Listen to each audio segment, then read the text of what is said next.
Hello everyone, I've received a few requests on how I upgraded my E3-V6. As you can see, I have disassembled my perfectly modified CR10 and I will go over a step-by-step process on how to upgrade to an E3-V6.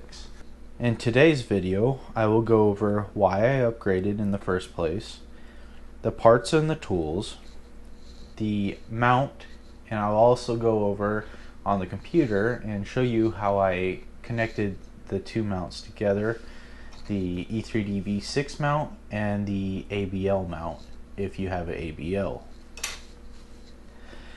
I will go over a brief description on how to disassemble. I already have it disassembled, but I'll describe it as best as I can. And then I will go over a detailed process in how to assemble everything together. And then I will go over the firmware, and we'll go back onto the computer and I'll go over what changes you have to make on the firmware. And also keep in mind, I'm not going to release the firmware just yet. I'm going to be doing a more detailed video on the firmware of Marlin and everything in configuration H file. And then that's when I will release the firmware. Alright, let's go ahead and get started. Why I upgraded to the E3-V6 in the first place? Well, the E3-V6 is an all metals hot end. And what that means is, in the stock extruder, the PTFE tubing goes all the way down into the actual heater block. And so when it goes down in the heater block, it means you only have a certain amount of temperature that you can print, because that PTFE tubing will start to melt. And I'm not sure about the CR10, what this type of PTFE tubing. Some of them are different, but they could be anywhere range of 250 degrees Celsius to 275 degrees, and that's their melting point, and their softening point could be even lower. And so I like to print with polycarbonate. And I can go, I think with Polymaker I print at 265 degrees Celsius. However, with different type of polycarbonates, you can be printing anywhere from 300 degrees Celsius, which 300 degrees Celsius is what this is rated for. I have gone higher on my other printer and it's worked fine, but just keep that in mind too. I did, however, just learn of a new PTFE tubing that can handle 300 degrees Celsius.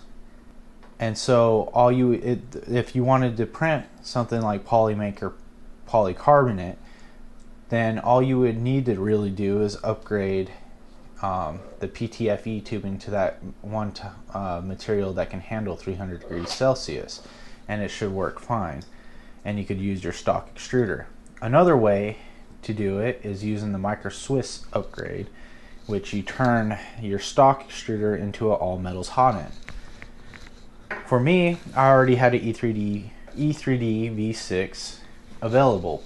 That's why I upgraded. Now to go over parts and tools that you're going to need.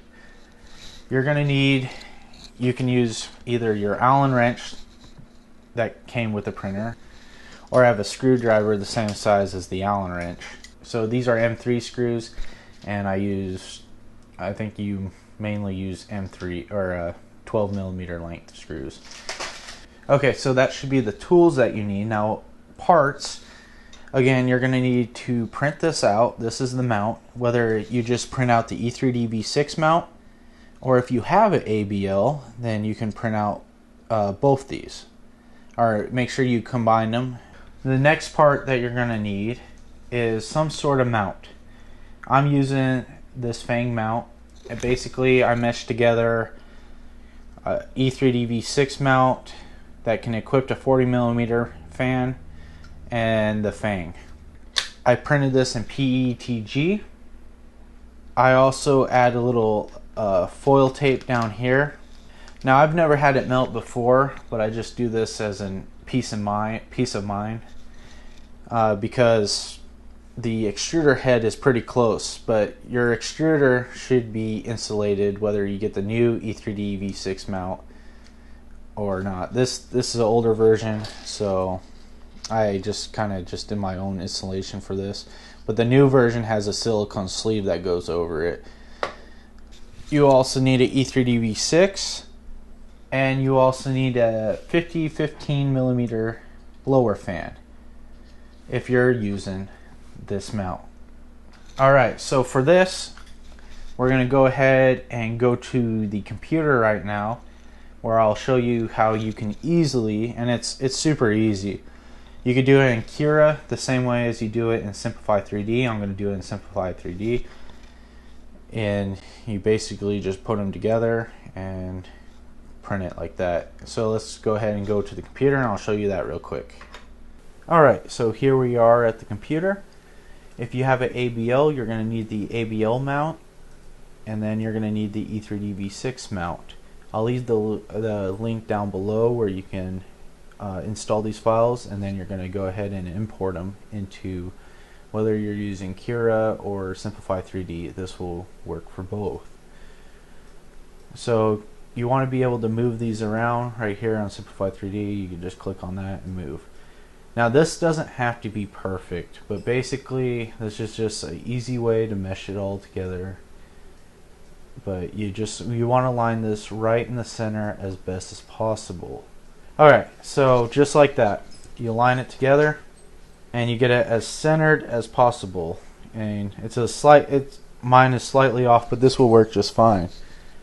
So after you have lined it, that's it. That's all you have. If you want the ABL mounted with your E3-V6, this is all you have to do. And then you just hit prepare to print. And as you can see, it's going to be one piece. Now make sure that you have supports on. You're going to need supports for this. I think you need supports here, and then supports here, supports here. So make sure you have supports on. Rafts, you're not going to need a raft. And as you can see, this is just going to take an hour and 14 minutes, which means, at least for Simplify 3D, this is probably going to mean it's going to take about an hour and 45 minutes. You're going to need to print this separate. You need to make sure that your rafts are on. So this will print. Make sure you have rafts. And as you can see, it only takes 18 minutes. So altogether, this is about 2 hours and 5 minutes tops the print. Now, you want to make sure that your infill is about, I did 75%, and it works fine. So let's go back to the installation.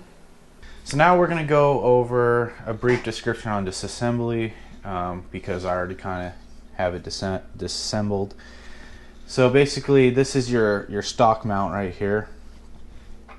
Your stock extruder goes right here, and you have this mount right here. So basically, you're going to remove these two screws right here and here. And then once removed, here's your part cooling fan that goes right here. Remove all 4 screws right here. And then on the inside, you have another 4 screws to remove for the actual extruder cooling fan. Remove that, put this away.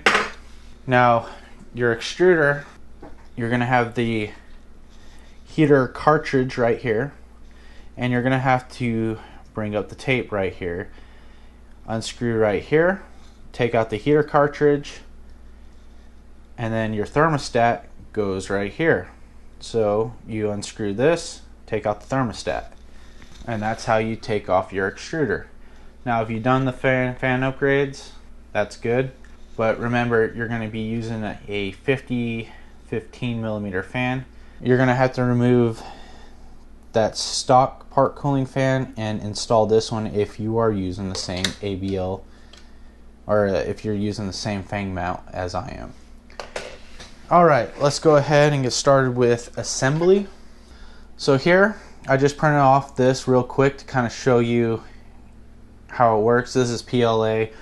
I use for my official mount, I use polycarbonate for that mount. PLA works just fine. There's no heat around it. It's not going to melt or anything like that. PLA will work fine. I do recommend PLA over PETG because PETG will bend a lot easier Like I'll be able to wiggle it more, where this stuff is more hard and will stay in place. So I do recommend PLA over PETG. However, PLA over time will dissolve. It probably will take a few years to actually fully become brittle enough to come off. But I printed mine in polycarbonate just because I have polycarbonate and it's really strong. So basically, to mount this, you're going to align these two holes with these two holes on the carriage. So go ahead and place it in. It should snap right into place. Put these two screws in first, and then these two screws. I'm not using this mount. I already have my mount, and I have my ABL perfect on it. That's why I printed this off, so I can actually show you the mount. So go ahead and let's go ahead and bring this up, and we're going to go ahead and mount the V6 mount. Okay, so like I said, put it in. It should snap into place. I know black is a little hard to see on the camera.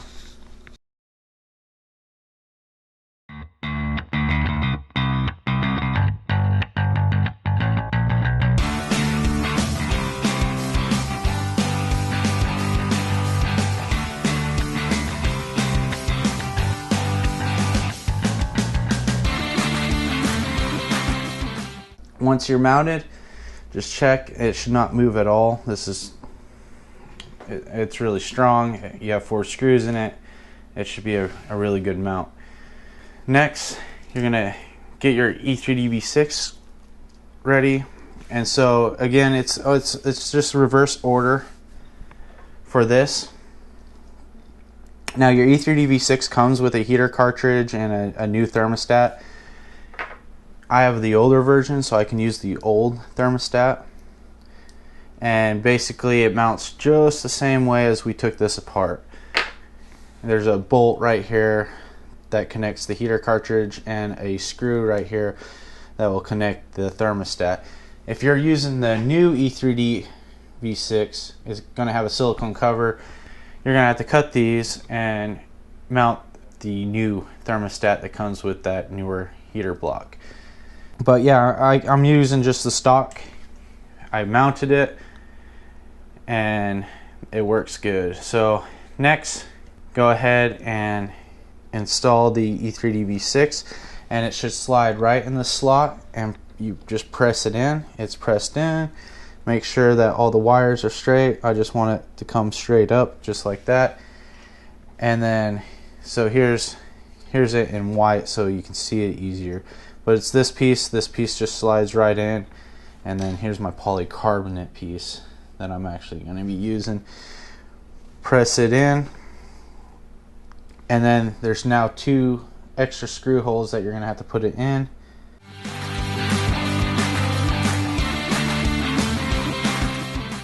Another thing with polycarbonate is these screws really set in nice. And yeah, you can see right there that this E3-V6 is not going anywhere. So we have our 2 screws right up here. Everything's tightened. Next, we're going to go ahead and get this mount ready. Like I said before, this foil tape I'm using just for a peace of mind, and we're going to go ahead and place that on. Alright, so we have that foil tape on. Now I'm going to go ahead and mount this. Make sure that it's properly mounted. As you can see, it's mounted. We have no fans on it yet, so we're going to go ahead and take first our cooling fan, and we're going to mount it. With this fan, the sticker is where the air flows with this type of fan, and most of these fans are like that as well. Wherever the sticker is, the air flows. Some are different. I've encountered different ones.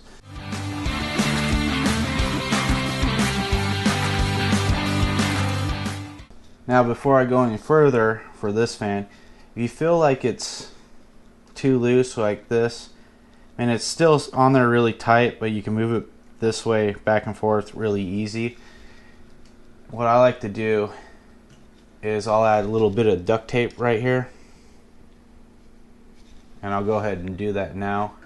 So the duct tape will just kind of make it more snug, as well as kind of reduce a little bit of the vibration as well. Place it on there, and there you go. It's not going anywhere. So perfect. So next, I have my 5015 fan, and we're gonna go ahead and place it up here. And then you're gonna need a longer M3 screw, and then a little nut to go on the end of that screw. If you haven't seen my fan upgrade video, I'll leave a link down below where you can watch that, and you could do your own fan upgrades as well. And then you just plug this in. Now later I'll do something with these wires. Turn it on, make sure everything is good. So that's how you mount a E3-V6. It's pretty easy as long as you have the right mount. Now the more difficult part is the firmware. So this is now 11 millimeters off in the Y direction. In the firmware, you can change that. So the firmware is a little more tricky. A lot of people don't like to touch the firmware. I'm pretty Arduino savvy, so I do it, and I'll show you how you can do it. But you can also, I'm not sure with Kira. I don't really use Kira. I use Simplified 3D, but I know in Simplified 3D you can set the offsets, and if you have Octoprint, one of the settings you can change the Y offset. So after you have done the bootloader, you can make any firmware changes you want. And like I said, I'm going to do a more detailed firmware video here later on that I will go more in depth, and I'll actually share my Arduino file. Go ahead and go to that, back to the computer. Alright, so here's the Arduino file, and I know you can download the CR10 Arduino file at the Facebook page, the Facebook group page, and under files, just download it from there. But before you do the firmware, make sure you do the bootloader, and I'll leave down below how to do that. I'll leave the instructions. You will need an Arduino to do so. So if you're not comfortable, then you can also go through either Kira or Simplify 3D and make the adjustments there as well. So we're going to go ahead and go here in the firmware, go to the configuration.h file. We're going to change two things for the E3-V6. And first one is, and now my lines might not align with yours, but we're going to go to 309, where that's temperatures. Right here, I think stock is like 250 degrees. We're going to go ahead and change 300 degrees. And this will be your extruder temperatures. And right here is your bed. I went ahead and changed it to 120 degrees Celsius. You just need to change those two settings if you're going to do E3-V6 and you plan on printing polycarbonate. Next, we're going to set the offset. Okay, so here's where we're going to set the Y offset, because we're 10 millimeters forward now. So you want -10 on the position. So if you want to set up the offsets through Simplify 3D or Kira, you're going to have something in G code right here. You got the global offsets, and you can set the offset right here, and it should line everything up, because it's going to go through this whole script, but it'll do the offset through the program. So again, I'm going to do a more detailed video on the firmware, and I'll actually provide the Arduino file. The only thing you're going to have to do is the bootloader. It's kind of a pain in the butt. You need an Arduino to do it, and so there's a couple instructions where you can find on the internet, and I'll provide a link down below how to do the bootloader. To conclude, do you have to get an E3-V6 to print higher temp filaments? No, you don't have to. I had an extra one. I decided to do it. I will say this, with my stock extruder, I did experience more clogs with it. And with the E3-V6, I haven't experienced any clogs so far. So you can upgrade your stock extruder either by doing the PTFE tubing that is able to withstand 300 degrees Celsius. That would be the cheapest method, and I'll leave a link down below where you can find that. Or you can do a micro Swiss all metals hotend, and that's also cheaper than upgrading to an E3-V6. And you can also do an E3D Volcano or anything like that. That's all on Thingiverse, all the mounts and all that stuff. It's going to be relatively the same method as I did, just different components. So if you like this video and it helped you out, please give me a thumbs up. It helps me out, helps the channel.